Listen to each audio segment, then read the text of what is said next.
We are following breaking news of a search underway after a boat was found offshore in Sunset Cliffs. Right now, the Coast Guard as well as lifeguards are on the scene. News 8's Chris Groh live in Sunset Cliffs now with an update for us. Good morning, Chris.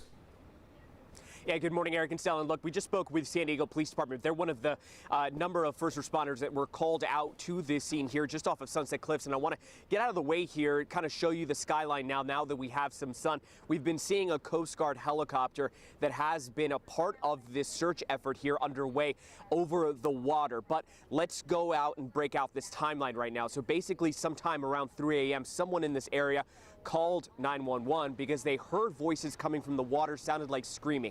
So when first responders got out there, they did find someone in the water, and according to the San Diego Police Department watch commander, it did sound like there were other voices calling for that person, seemingly trying to get them to come back to whatever vessel they may have been on. Now, they did eventually find that person. Again, we're able to rescue them. They've been transported to the hospital. But as for that vessel and whoever may have been on board, that vessel was found but empty. And again, according to the evidence, they do believe that there were other people on board. And now the search is going on for those other people, because whether or not they're still out in the water or now out on land, are being told that that's why Coast Guard and Border Patrol now a part of this active search, because again, if it is likely that this was a group of migrants, that would be why Border Patrol is involved, and then obviously if they made it on land. So again, we're still waiting to see exactly what the latest search details are at this time, if it's still active, if they believe that this is still a rescue operation. So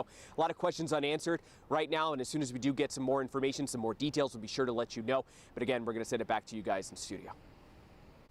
Chris, thank you for that. We are also following breaking news of a carjacking that ended in a crash in North County. It happened around 10 o'clock last night at Frida's Taqueria in Escondido. Police say a stolen SUV ran a red light, hit a pickup truck, and then crashed into the taco shop.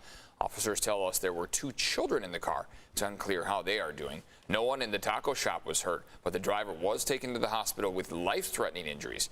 Police are trying to determine if drugs or alcohol were a factor in that crash. Right now, police are looking for this man in connection to a stabbing of a man in his 70s. This is 24-year-old Israel Valdivia. Police say last Wednesday he followed 71-year-old Jose Serra off the trolley and attacked him in El Cajon. Valdivia is described as 5'11", 180 pounds, and has several tattoos, including a V on his face. Meantime, Serra is still in the hospital. His friend says Serra was on his way to meet him that day when he was attacked. He's always been with me. Always wanting me to be successful. Police have not yet determined if this was an Asian hate crime, but the Filipino Resource Center will be addressing violence against Filipino elders later this morning.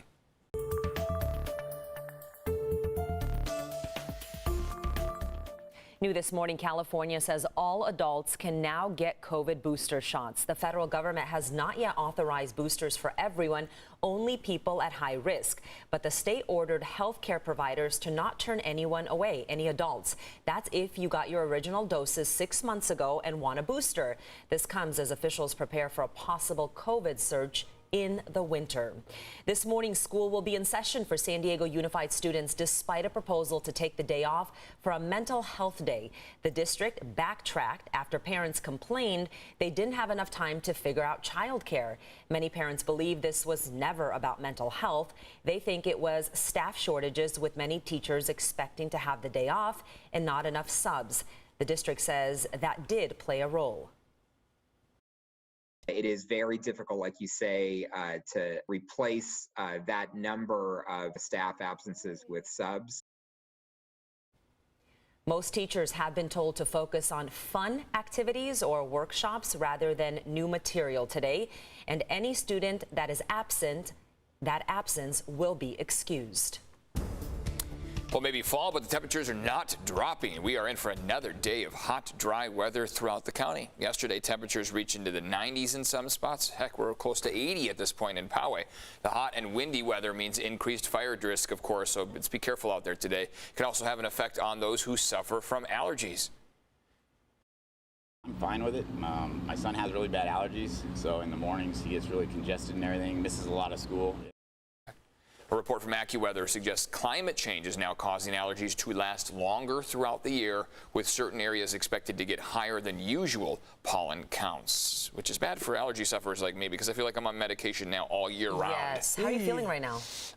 You know, a little increased allergy issues, but I've been taking my medication now for a couple weeks before these have kicked up, these winds. Which is a good idea. I mean, November's kind of known to have these drier days sometimes. October, November, Santa Ana's have been known to come through. But this heat that we're getting right now, not normal at all for this time of year. Check out our skies right now, though. This pretty pink hue that's going on. We do have these little thin high clouds, but that's not going to help us much. That's not going to help bring any kind of cooling, and it's not a sign of onshore flow. I just asked the question, do you miss the marine layer yet? I know yesterday we did not see it. We're not going to see it for a few days. It makes for these, beautiful clear nights where you can see the stars, but then also hot afternoons. And that's what your weekend is going to be like too. So this view from San Miguel, there's the Sweetwater Reservoir right there. Nice clear skies all the way to the coastline right there. Our sunrise happening officially at 6:16 this morning, but now we already see some of that daylight. And temperatures,